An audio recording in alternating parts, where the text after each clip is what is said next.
Kami berikan kesempatan untuk Capres nomor 1, Pak Anies, menanggapi jawaban Pak Prabowo. 1 menit, waktunya dimulai dari Anda berbicara. Kekayaan Indonesia adalah justru pada kebudayaannya, dan kebudayaan itu bukan satu sektor pembangunan, tapi justru seluruh kegiatan pembangunan ini tujuannya adalah membangun kebudayaan. Jadi tujuan dari seluruh sektor pembangunan membangun kebudayaan. Karena itu yang harus dikerjakan pemerintah adalah menciptakan ekosistem yang sehat sehingga para budayawan bisa memunculkan ekspresinya. Dan budaya itu bukan hanya dirawat. Kalau dirawat seakan-akan dia warisan masa lalu saja. Budaya itu harus dikembangkan sehingga terus-menerus berkembang. Karena itu kami melihat perlu dibentuk dan kami berencana Kementerian Kebudayaan yang nantinya akan menjadi penyalur sumber daya dari negara untuk diberikan kepada kalangan budayawan agar mereka tumbuh berkembang membangun karya-karya kebudayaan yang luar biasa di Indonesia. Terima kasih. Ya.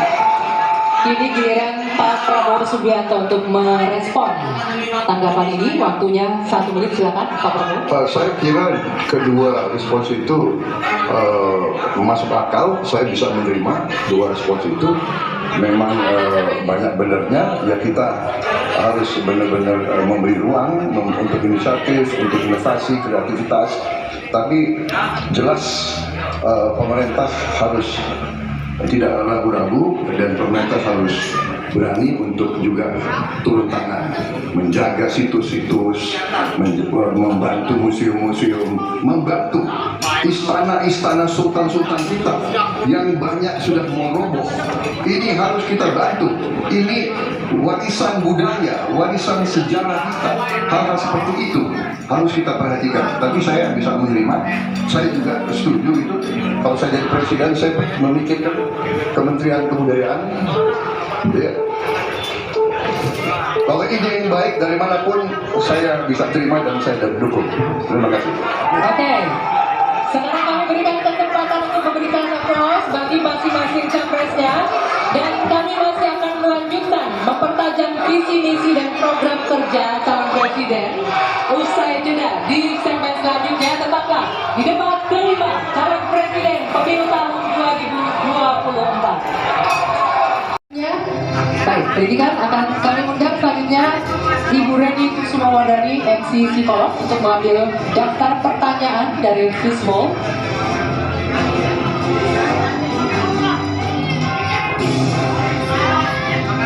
Bisa diperlihatkan ke moderator huruf A. Baik, ini pendidikan huruf A. Berikut ini posisi amplopnya, masih posisi tersegel, hadirin sekalian. Sekali kami ingatkan kepada calon presiden untuk mendengarkan secara seksama, karena pertanyaannya hanya akan dibacakan satu. Pertanyaan untuk calon presiden nomor 1, Bapak Anies Rashid Baswedan, dengan subtema pendidikan. Tanggung jawab guru dan dosen makin berat, namun kontribusinya kurang dihargai. Meskipun anggaran pendidikan mencapai 20% APBN, kualitas pendidikan terhambat oleh kecilnya gaji, minimnya fasilitas, dan beban administrasi yang berlebihan. Pertanyaannya, bagaimana komitmen dan apa program yang akan dilakukan paslon untuk meningkatkan kesejahteraan serta kompetensi guru dan dosen? Waktu Bapak 2 menit dimulai saat Bapak berbicara. Terima kasih. Ketika kita berbicara tentang mencerdaskan kehidupan bangsa, maka pendidik menjadi kuncinya. Kita ingin pendidik bisa mendidik anak-anak kita. Karena itu kita harus bertanggung jawab dengan penuh atas kesejahteraan pendidiknya agar dia bisa konsentrasi mendidik anak-anak kita. Prinsip itu harus dipegang oleh seluruh penanggung jawab kebijakan di seluruh Indonesia. Kalau kita punya pegangan itu, maka terjemahannya mudah. Terjemahannya ada pertanyaan, apakah tenaga pendidik di tempat Anda bertanggung jawab sudah mendapatkan penghasilan yang adil, penghasilan yang setara. Jadi masalah-masalah yang kita miliki sekarang, misalnya ada puluhan ribu guru honorer belum diangkat jadi guru P3K, ada 1,6 juta guru belum tersertifikasi, lalu beban administrasi, itu semua bisa diselesaikan dengan prinsip tadi, bahwa kita harus bertanggung jawab atas kesejahteraan pendidiknya. Jadi program yang menurut saya harus dikerjakan, kita akan rencana kerjakan adalah percepatan sertifikasi guru, pengangkatan 700.000 guru honorer menjadi guru P3K, kemudian beasiswa untuk anak guru dan anak dosen serta anak tenaga kependidikan. Jangan sampai mereka mendidik puluhan ratusan anak, tapi anaknya tidak pernah bisa menyelesaikan pendidikan sampai tuntas. Kemudian penghargaan dan tunjangan bagi dosen dan peneliti yang berbasis pada kinerja. Dan yang tidak kalah penting adalah mengurangi beban administrasi. Dosen beban administrasi luar biasa besar. Dosen itu mengajar, meneliti, malah mengabdi masyarakat. Tapi jangan diberikan beban administrasi yang terlalu besar. Jadi prinsipnya ada nilainya dulu yang kita pegang, kemudian ada turunan teknisnya, teknokrasi yang tadi saya sampaikan, dan kemudian bebaskan dari beban-beban yang tidak perlu. Demikian jawaban kami. Terima kasih. Selanjutnya kami persilakan kepada calon presiden nomor urut 2 Bapak Prabowo Subianto untuk menanggapi atas jawaban yang disampaikan oleh Bapak Anies Baswedan. Waktu Bapak 1 menit dimulai saat Bapak berbicara. Secara garis besar ya, secara objektif saya menilai jawaban-jawaban Pak Anies baik, bagus, relevan. Saya banyak setuju dengan jawaban tersebut. Mungkin maklum dulu mantan Menteri Pendidikan begitu. Tapi enggak, saya sangat sependapat. Saya mau nambahkan bahwa kita harus mengaudit, mengkaji sekarang sistem kita ini baik atau tidak. Karena banyak sekali kebocoran-kebocoran dalam alokasi dana yang diturunkan sampai ke tingkat kabupaten dan sebagainya. Ini menyangkut memang masalah mental dan budaya banyak pejabat-pejabat kita. Jadi kita harus koreksi diri, kita harus audit, dan di mana masalah sistemik yang kurang baik harus kita perbaiki. Kita harus berani memperbaiki sistem yang kurang baik. Terima kasih.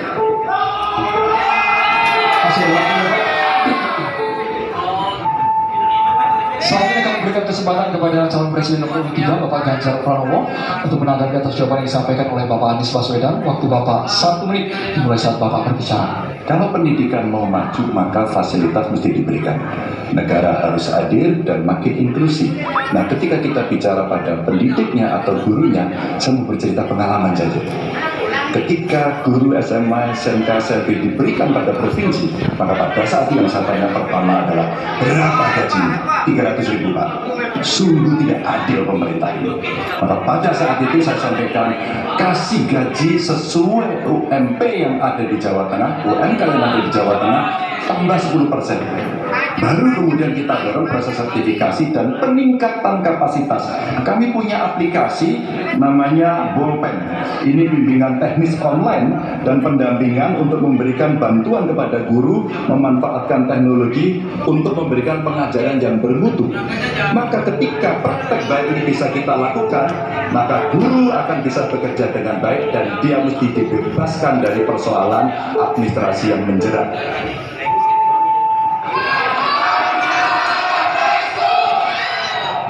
Selanjutnya, calon presiden nomor 1 Bapak Anies Baswedan untuk merespon tanggapan dari calon presiden nomor 2 dan juga calon presiden nomor urut 3. Waktu Bapak 1 menit dimulai saat Bapak berbicara. Terima kasih Pak Prabowo, terima kasih Pak Ganjar atas kesepemahaman terkait persoalan ini. Dan memang kita harus melihat pengeluaran di bidang pendidikan jangan dipandang sebagai cost, sebagai biaya, tapi pandanglah sebagai investasi. Karena itu negara jangan pelit kalau bicara tentang investasi di bidang pendidikan. Dan jangan pelit kalau sama guru. Jangan pernah kita memberikan yang seminim mungkin dulu. Berikan yang adil sehingga mereka bisa konsentrasi. Dan kami cerita sedikit yang kita kerjakan di Jakarta. PAUD, guru-guru PAUD mendapatkan hibah di Jakarta. Kemudian guru-guru agama kita berikan bantuan. Semua guru dan dosen di Jakarta bebas PBB rumahnya. Sebagai apa? Sebagai penghargaan dari negara untuk mereka. Jadi kita berikan dukungan kepada guru dalam artian status dosen dulu begitu, dari penghasilannya dan kehormatannya. Pandang ini sebagai investasi untuk Indonesia menjadi negeri yang tercerdaskan. Terima kasih. Baik, hadirin dan juga pemirsa, kita beralih ke calon presiden nomor 2, Bapak Prabowo Subianto. Kami mohon kepada panelis untuk mengambil leadership tema di dalam Fishbowl. Kami persilakan kepada Bapak Timbul Siregar untuk bisa menuju ke wadah yang telah tersediaa. Ya, saya Dwi Anggia dan Andromeda berterima kasih memandu debat kelima calon presiden pemilu tahun 2024. Andro, ini sesi adalah yang paling ditunggu-tunggu, bro. Karena ini adalah sesi tanya jawab antar capres dan saling menanggapi serta saling berinteraksi. Ini yang paling seru, Dwi Anggia. Kami juga terima kasih kepada para pendukung yang sudah memberikan apresiasi, yang mau bekerja sama menaati tata tertib yang sudah kita sepakati bersama. Kita langsung saja dan kembali calon presiden naik ke atas podium, ke atas panggung menuju ke podium masing-masing. Ya. Ingatkan bagi saya presiden, pertanyaan harus sesuai dengan tema pendidikan, kesehatan, ketenagakerjaan, kebudayaan, teknologi informasi, kesehatan sosial dan inklusi. Dan kami mohon jika ada singkatan atau terminologi asing harus dijelaskan terlebih dahulu. Baik, langsung saja kesempatan pertama untuk segmen ini akan kita berikan langsung capres nomor 2 Bapak Prabowo Subianto untuk bertanya ke capres nomor 3 Bapak Ganjar Pranowo. Bapak, waktunya 1 menit dimulai dari Anda berbicara. Silakan. Pak Ganjar, kita mengetahui masalah yang sangat penting dihadapi bangsa kita adalah bahwa banyak sekali anak-anak kita yang kurang gizi, stunting. Saya ingin bertanya apakah Bapak setuju dengan gagasan saya untuk memberi makan bergizi untuk seluruh anak-anak Indonesia untuk mengatasi masalah stunting dan menghilangkan kemiskinan ekstrim dan juga mengurangi angka kematian ibu-ibu pada saat melahirkan. Terima kasih. Masih ada waktunya? Cukup? Cukup, baik. Silakan Pak Ganjar untuk menanggapi pertanyaan dari Pak Prabowo. Waktunya 2 menit dimulai dari Bapak berbicara. Kalau ngasih makannya kepada anak-anak untuk mencegah stunting, saya sama sekali tidak setuju. Karena Bapak terlambat. Stunting itu ditangani sejak bayi dalam kandungan. Ibunya yang bisa gizinya baik, mereka lakukan cek rutin, maka akan ketahuan dia ibunya sehat, anaknya bertumbuh kembali. Kalau Bapak ngasih gizi kepada ibunya, aku baru setuju Pak saya. Dia akan lahir, ibunya selamat karena diperiksa. Tadi Bapak sampaikan dokter juga pertama, tapi AKB akan turun, kemudian indeks kita akan bagus, anaknya akan tumbuh.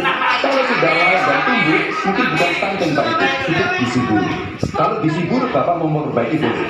Jadi jangan sampai confuse antara stunting dan pemberian makan Pak. Ini lebih bahaya lagi nanti.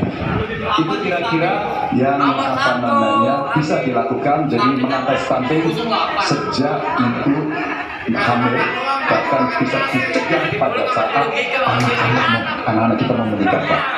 Periksa kesehatan si calon pengantin perempuan, laki-lakinya juga, maka dia siap menikah. Ya, maka jangan menikah ini.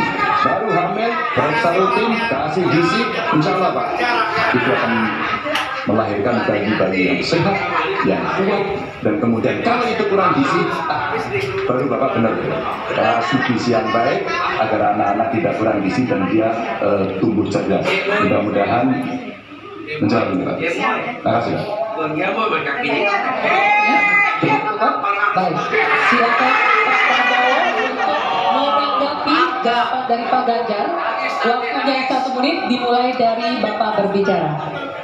Sebetulnya yang saya sampaikan ya persis itu. Jadi kita Belum. Kita beri program saya, kita beri makan ibu yang sudah hamil. Kita beri bantuan gizi ibu yang sedang hamil karena dia mengandung 9 bulan. Tapi memang stunting itu karena kurang gizi, Pak Ganjar. Itu karena ibu dan karena dia juga kurang gizi, dia stunting.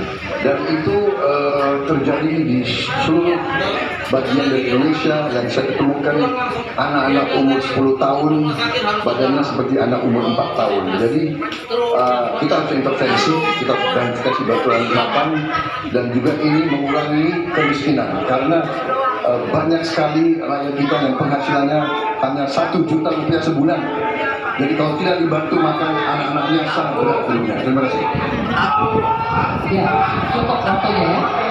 Baik, selanjutnya kami persilakan Pak Ganjar untuk menanggapi jawaban dari Pak